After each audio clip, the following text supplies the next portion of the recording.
애굽 왕 바로는요 10가지 재앙을 견디지 못하고 결국 이스라엘 백성들을 애굽에서 나가는 것을 허락하게 됩니다. 이스라엘 백성들이 애굽을 나갈 때에 그들이 어떤 모습으로 애굽을 나갔는지 성경은 기록합니다. 그들의 애굽을 나갈 때의 모습을 출애굽기 14장 8절에서 기록하는데요. 한번 보겠습니다. 여호와께서 애굽 왕 바로의 마음을 완악하게 하셨으므로 그가 이스라엘 자손의 뒤를 따르니 이스라엘 자손이 담대히 나갔음이라 이렇게 기록합니다. 이스라엘 백성들이 애굽을 나갈 때 담대하게 나갔습니다. 이게 담대히 나갔다 하는 말이 마음이 담대해졌다는 그런 의미가 아니고요. 이 담대히 나갔다 할 때 담대히는 히브리어로 베아드라마라고 읽습니다. 뜻은 뭐냐 하면 손을 높이 들고라는 뜻입니다. 애굽을 빠져나갈 때 손을 높이 들고 빠져나갔습니다.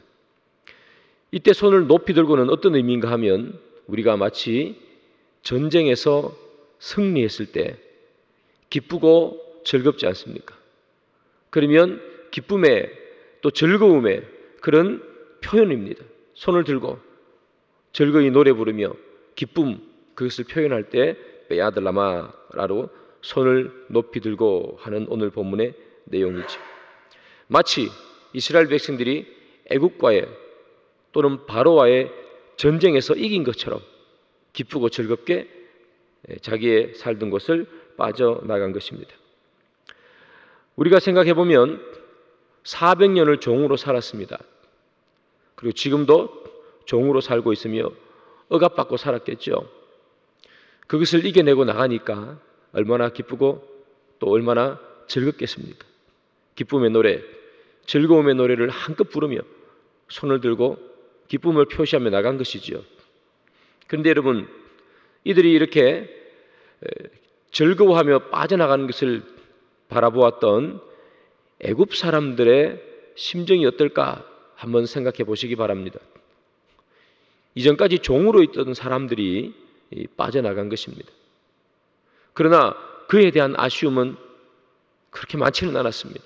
성경을 보면 자기들이 가지고 있던 재물을 내어주며 빨리 나가라고 재촉합니다.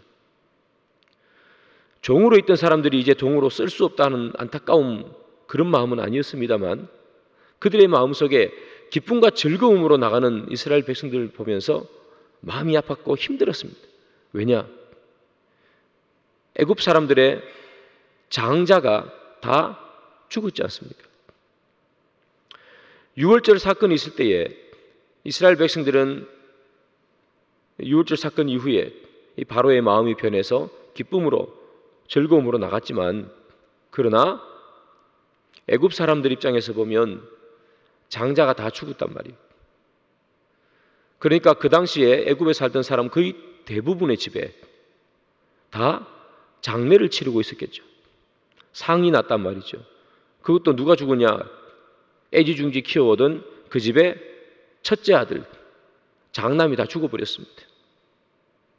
그러니 애굽 사람들의 집에서는 장자의 죽음으로 말미암아 고개 소리가 늘 넘쳐났던 시간들, 그리고 한없이 부모님 입장에서는 눈물을 흘리는 시간들, 그 시간에 이스라엘 백성들은 마치 전쟁에서 이겨서 승리한 것처럼 그렇게 기쁘게 즐겁게 나갔습니다. 기쁘고 즐겁게 나가는 이 이스라엘 백성들을 보면서 애굽 사람들은 무슨 생각을 했을까요? 그들도 기뻤겠습니까?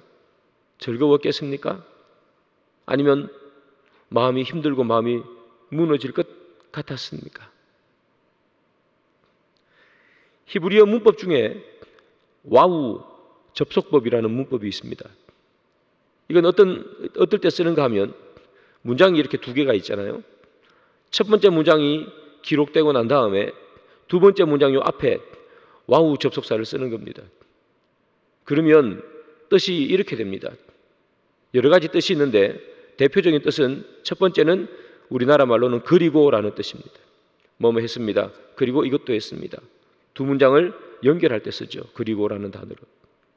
그러나 또 다른 의미가 있습니다. 그것은 앞문장을 쓰고 와우 접속법을 쓰고 뒷문장을 쓰면 앞에 있었던 문장이 원인, 뒤에 있었던 문장이 결과, 이렇게 뭔가를 했습니다. 그래서 이렇게 되었습니다. 라는 뜻으로도 쓰입니다. 출애굽기 14장 8절을 우리가 좀 전에 읽었잖아요. 8절과 9절이 이 와우 접속법으로 쓰입니다. 의미를 한번 보시기 바랍니다. 먼저 14장 8절 한번 봅니다. 제가 한번 읽겠습니다.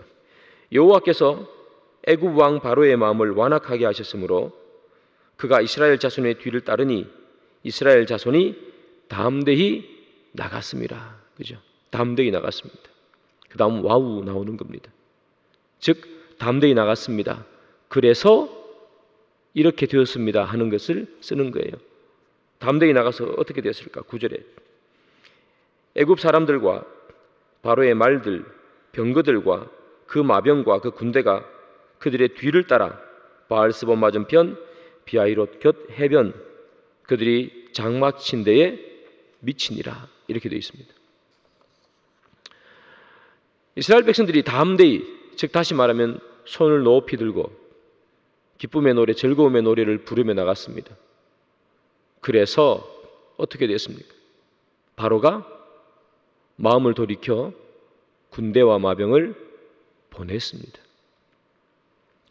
여러분, 우리가 이 본문에서 하나님께 주신 교훈이 있습니다. 내가 아무리 기쁘고 즐거워도 두 손을 들 때가 있고 들지 않아야 할 때가 있다는 것입니다. 내가 기쁜데 상대방은 나의 기쁨 때문에 슬픔에 빠져 있습니다. 아무리 애굽 사람이라 할지라도. 여러분, 우리가 두 손을 들 때는 늘 하나님께 두 손을 드는 것입니다. 나를 향해 두 손 드는 것이 아니라는 이야기입니다. 우리가 늘 두 손을 들 때는 하나님을 향해 너의 부족함을 고백하고 하나님의 은혜를 기다리며 하나님께 영광의 찬양을 드리며 두 손을 드는 것이지, 내가 나를 위해서 두 손을 드는 것은 아니라는 것이지요. 물론 즐거움과 기쁨의 순간들이 우리에게 인생을 살다 보면 찾아올 때가 여러 번 있죠. 그때 왜 기뻐할 수 없고 즐거워할 수 없겠습니까? 그러나 그럴지라도 내 기쁨 때문에, 내 즐거움 때문에 상대적으로 상대방이 힘들어하고 있다면 우리는 그 손 드는 것을 멈출 수 있어야 합니다. 오늘 본문을 보십시오. 두 손을 높이 들었지 않습니까? 결과가 어떻게 됩니까? 바로가 군대를 보내서 쫓아오는 일이 생기지 않습니까? 내가 기쁘고 내가 즐겁다고 마음껏 즐거움과 기쁨을 표현할 때가 있고 그러지 말아야 할 때가 있다는 것입니다. 오늘 이스라엘 백성들은 아무리 생각해도 두 손을 들어서는 안 되었다는 것이죠. 아무리 우리가 늘 애굽 사람들, 애굽 문화 나쁘다 그래도 그들은 지금 아들이 죽었지 않습니까? 그 부모님의 심정이 얼마나 속이 타겠습니까? 그런데 옛날에 종이었던 사람이 기쁘고 즐거움의 노래를 부르며 빠져나가니까 그 마음이 얼마나 아프겠습니까? 그래서 사랑하는 여러분, 우리가 두 손을 들어야 할 때와 들지 말아야 할 때를 잘 구분해야 합니다. 그렇지 못하면 우리는 어려움을 당합니다. 세상에서도 마찬가지지요. 우리가 두 손을 들 때와 들지 못할 때를 구분하지 못하면 세상에서도 비난받습니다. 여러분, 이스라엘 백성들이 두 손을 높이 들었습니다. 결과가 어떻게 됐습니까? 바로가 마음을 바꾸어 군대를 보냈습니다. 쫓아오는 군대를 보니까 이스라엘 백성들의 마음이 어떻게 됐어요? 기쁨과 즐거움으로 두 손 들다가 두려움으로 바뀌죠. 성경은 두려워했다고 기록하잖아요. 두려움으로 바뀌었습니다. 그리고 그 두려움은 또 무슨 마음으로 바뀝니까? 모세를 비난하는 마음으로 바뀝니다. 기뻤다가 손 한번 잘못 들고 두려움이 생기니까 이 두려움 때문에 누군가를 또 비난하는 걸로 바뀐단 말이에요. 비난하고 난 다음에 그들은 뭐라고 얘기합니까? 우리가 이제 죽게 되었도다. 한탄합니다. 기쁨이 한탄으로 바뀌는 것 순식간입니다. 손 잘못 뜨면 이렇게 되는 거예요. 그런데 여러분, 모든 이스라엘 백성들이 한탄하고 있을 그 순간에 모세가 또 한 번 손을 듭니다. 모세는 누구를 향해 손을 듭니까? 하나님을 향해 손을 들죠. 하나님을 향해 손을 들었습니다. 사랑하는 여러분, 하나님을 향해 손을 들 때 그때는 바로 우리가 인생의 어려움과 힘듦이 찾아왔을 때 우리는 그때 비로소 하나님을 향해 손을 들 수 있어야 합니다. 우리는 늘 기쁨과 즐거움의 순간에 손 드는 것에 익숙합니다. 기쁘고 즐거우니까 야 만세. 그런데 우리가 인생의 어려움이 찾아오고 힘듦이 찾아오면 여기 나오는 이스라엘 백성들처럼 내가 이제 죽게 되었다, 손을 들리는 것보다는 한탄하고 포기할 때가 많습니다. 오늘 본문에서 모세는 우리에게 말씀해 줍니다. 우리의 인생에 진짜 손을 들어야 되는 순간은 인생의 위기가 찾아왔을 때, 포기하고 싶을 때, 앞길이 막막할 때, 아무리 생각해도 무언가를 할 수 없을 것 같을 때, 그때 우리 비로소 하나님께 손을 들어야 된다. 여러분 아시는 것처럼 모세가 절체절명의 순간에 손을 들었습니다. 물론 하나님께서 두려워하지 말라, 그리고 네 지팡이든 손을 들어라, 그 하나님의 말씀에 따라 들었습니다. 어떤 일이 생기는가? 출애굽기 14장 21절 말씀입니다. 우리가 다 같이 한번 읽어보겠습니다. 시작. 모세가 바다 위로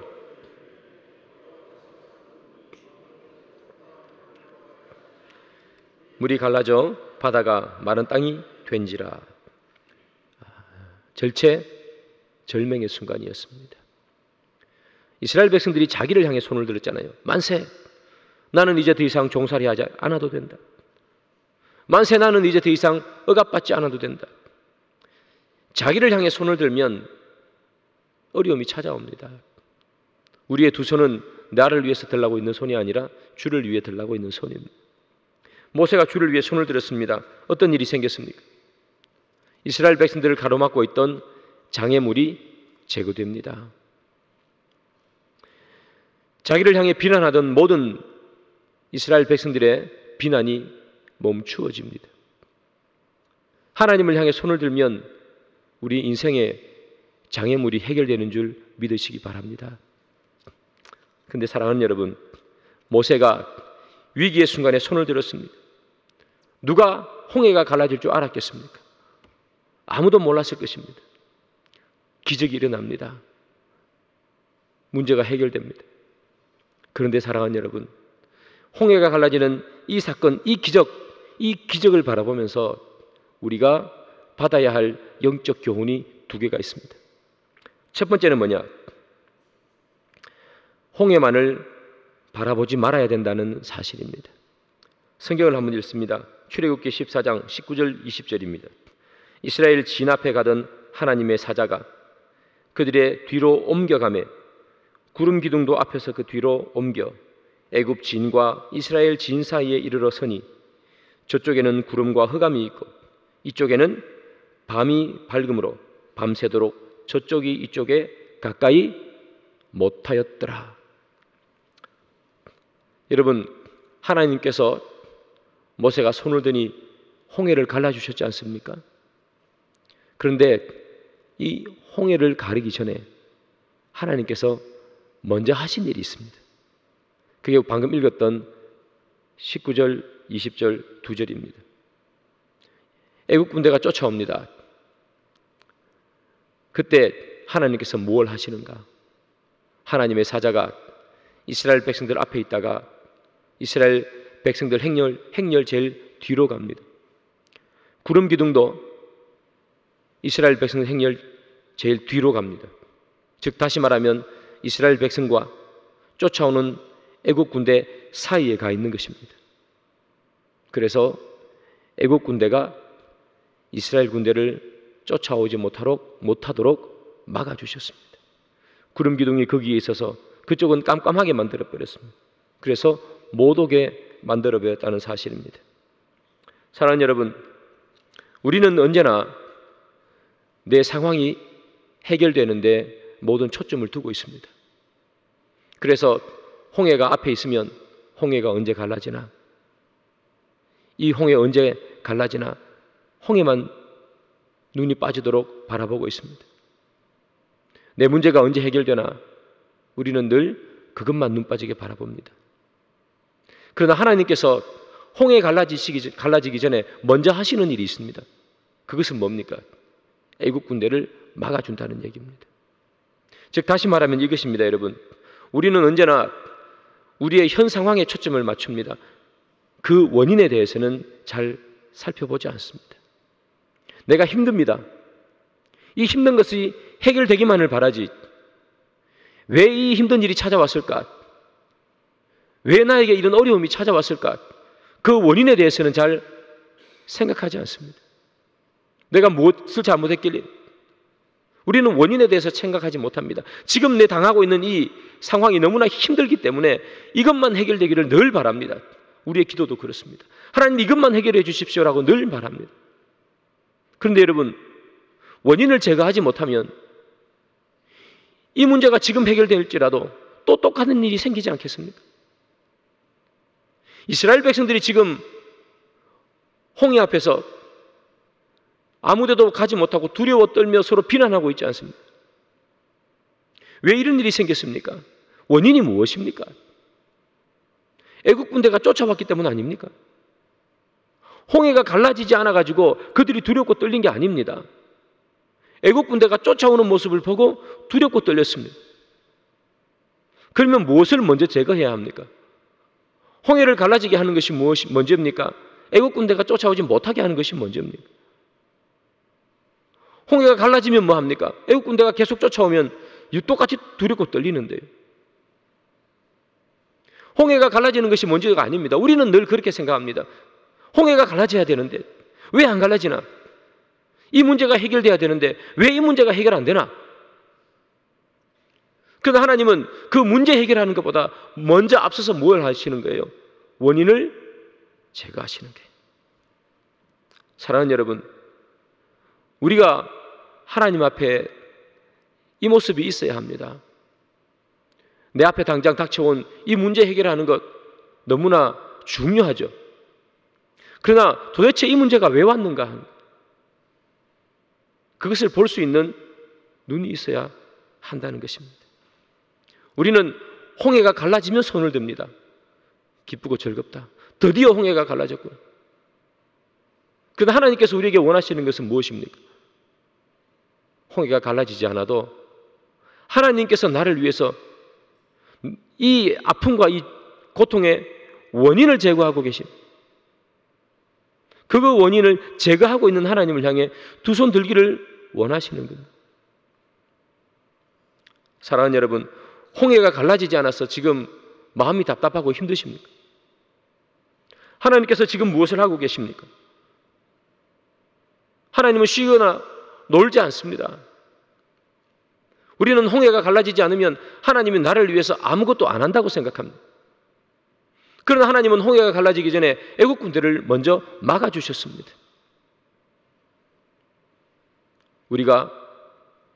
우리 문제가 해결되지 않아도 하나님을 향해 손을 들기를 그치지 말아야 하는 이유가 여기 있습니다. 하나님은 지금도 나를 위해서 움직이고 계시고 나를 위해 무엇인가를 하고 계시기 때문입니다. 내 눈에 홍해 갈라지는 것 보이지 않아서 답답할 수는 있습니다. 그러나 하나님은 지금도 애국 군대를 막고 있다는 사실, 우리의 문제를 해결하기 위해서 그 원인을 하나님께서는 제거하고 있다는 사실을 여러분 믿으시기 바랍니다. 그래서 내 문제가 해결되지 않아도 여러분 주를 향해 손을 드는 것을 잊지 마시는 여러분들이 되기를 소망합니다. 또한 여러분, 이 홍해 사건을 통해서 우리가 얻어야 하는 영적 교훈 두 번째는 무엇인가? 홍해가 밤새 갈라졌다는 사실입니다. 오늘 본문 21절을 보면 모세가 바다를 향해서 손을 내밀었습니다. 그러니까 큰 동풍이 밤새도록 바닷물을 물러가게 하시니 성경은 그렇게 기록하고 있습니다. 여러분, 모세가 바다를 향해 지팡이를 든 손을 쫙 들었습니다. 그러자 우리는 생각하기를 즉시 물이 딱 갈라져 가지고 양쪽에 벽처럼 물이 딱 쌓이고 이스라엘 백성들이 건넜다고 생각합니다. 그렇지 않습니다. 동풍이 밤새도록 불었습니다. 물이 손을 드는 순간에 즉시 갈라진 것이 아닙니다, 여러분. 동풍이 계속 불어서 조금씩 그렇게 갈라지는 겁니다. 여기서 동풍이 불었다는 얘기는 우리가 바람이 불잖아요. 얼마나 강력한 바람이 불어야 바다를 갈라놓고 그 바다 갈라진 물이 벽을 세울 수 있는 만큼 여러분 세게 바람이 불겠습니까? 바람도 불었겠지만 그 안에는 하나님의 역사가 함께 있는 겁니다. 바람의 힘만으로는 아닙니다. 하나님의 역사가 그 안에 있는 겁니다. 진짜 그렇게 동풍이 불었다면 그거 누가 지나가겠습니까, 여러분? 사람들 다 날려가지 않겠습니까? 어쨌든 이 동풍은 불어서 한 방에 벽을 만들어서 물을 가르지 않았습니다. 밤새도록 갈랐습니다.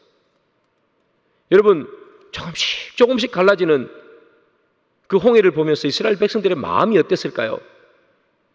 여러분들이 이스라엘 백성이라면 마음이 어떠했을 것 같습니까?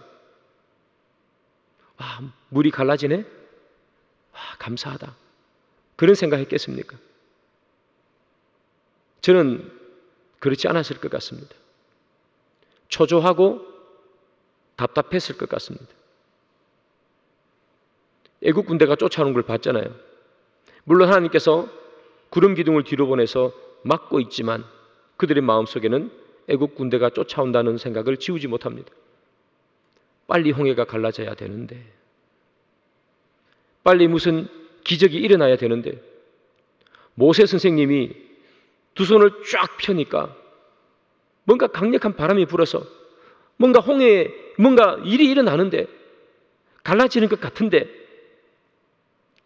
밤새도록 군다. 언제 애국 군대가 쫓아오고 닥쳐올지 아무도 모르는데 물은 천천히 갈라지더란 말이에요. 얼마나 답답하고 초조하고 또 급한 마음이 들었겠습니까? 왜 이렇게 안 갈라지나? 왜 이렇게 안 갈라지나? 우리들의 마음 아닙니까? 당장 해결해야 될 어려움이 있지 않습니까? 열심히 기도하는데 해결의 기미가 잘 보이지 않아요. 언제 해결되나 답답하고 초조하죠. 그런데 여러분, 동풍은 밤새도록 불잖아요. 동풍이 밤새도록 불면 모세가 바다를 향해 지팡이를 든 손을 쫙 뻗었을 때 저는 그런 생각이 듭니다. 성경은 안 나오지만 그도 손 들고 있지 않았겠습니까? 손을 안 들었다 해도 마찬가지입니다, 여러분. 우리의 문제가 해결되지 않아도 손 들고 있어야 합니다. 문제가 바로 해결될 수도 있습니다만, 그러나 대부분의 문제들은 동풍이 밤새도록 불어서 그 홍해를 갈라놓은 것처럼 시간이 필요하고 때로는 손을 드는 그 순간 단숨에 우리의 문제가 해결되지 않을 때가 너무나 많기 때문입니다. 사랑하는 여러분, 우리의 문제가 해결되지 않아도 하나님은 밤새 손들고 있기를 원합니다. 손드는 것을 포기하지 않기를 원합니다. 우리의 문제가 시간이 지나야 해결되기 때문입니다. 여러분 기억하십시오. 동풍이 밤새 불어서 물을 갈라놓았습니다. 애국 군대는 따라오고 답답하지만 그러나 밤새도록입니다. 여러분들이 이 시간 이 새벽을 깨워서 주님 앞에 간절히 기도하지만 그러나 지금 이 시간 우리의 기도가 즉시 응답되면 얼마나 좋습니까? 그러나 하나님께서는 때로 우리가 밤새도록 기도하기를 원하신다는 얘기예요. 밤새도록 기도의 손을 내리지 않기를 원하신다는 거예요. 그때 밤새도록 주님 앞에 기도의 손을 들고 있을 때 마침내 하나님께서 우리의 문제를 해결해 주시는 것이지요. 빨리 또는 급히 문제가 해결되기를 원해 마음이 초조하고 답답하지만 그럼에도 불구하고 사랑하는 여러분, 여러분들이 주를 향해 들고 있는 그 손을 놓지 마시기 바랍니다. 문제는 밤새 동풍이 불어야 해결되기 때문입니다. 오늘 본문에는 우리가 너무나 잘 아는 모세가 손을 들어서 홍해가 갈라지는 사건이 있었습니다. 그러나 여러분, 손을 드니 홍해가 갈라졌네. 나도 손 들면 홍해가 갈라지겠네. 맞습니다. 그러나 이 말씀은 그렇게 단순하게 접근할 수 있는 말씀은 아니라는 사실을 기억하십시오. 홍해가 갈라지기 전에 하나님께서 먼저 하시는 일이 있다는 사실, 여러분 기억하십시오. 그래서 홍해가 갈라지지 않을지라도 우리가 두 손을 드는 것을 잊지 말아야 한다는 사실을 기억하시길 바랍니다. 홍해를 향해 두 손을 들어도 시간이 지나야 갈라졌던 것처럼 우리가 주님 앞에 아무리 간절히 기도해도 즉시 우리의 기도가 응답되는 것도 있겠지만 그러나 그렇지 않을 때가 훨씬 많다는 사실, 그래서 밤새 동풍이 불어 물을 밀어낼 때까지 우리가 인내하며 기도해야 한다는 사실, 두 손을 들어야 한다는 사실을 잊지 마시는 저와 여러분들이 되기를 바랍니다. 말씀의 결론을 맺습니다. 하나님은 지금도 우리를 위해서 일하십니다. 우리의 눈에는 일하는 것 같아 보이지 않습니다. 왜냐하면 물이 갈라지지 않기 때문입니다. 그러나 하나님은 지금도 우리를 향해서 애굽의 군대를 막아주시고 동풍을 불어 물을 밀어내고 계시는 그 사실을 여러분 기억하시고, 내 눈앞에 아무런 일이 벌어지지 않는 것 같아도 주를 향해서 여러분들의 기도 제목을 들고 손을 주님 앞에 높이 드는 것을 잊지 마시고, 결국 하나님께서 여러분들에게 허락하시는 기도의 응답의 역사를 경험하는 저와 여러분들이 되기를 주님의 이름으로 축복합니다.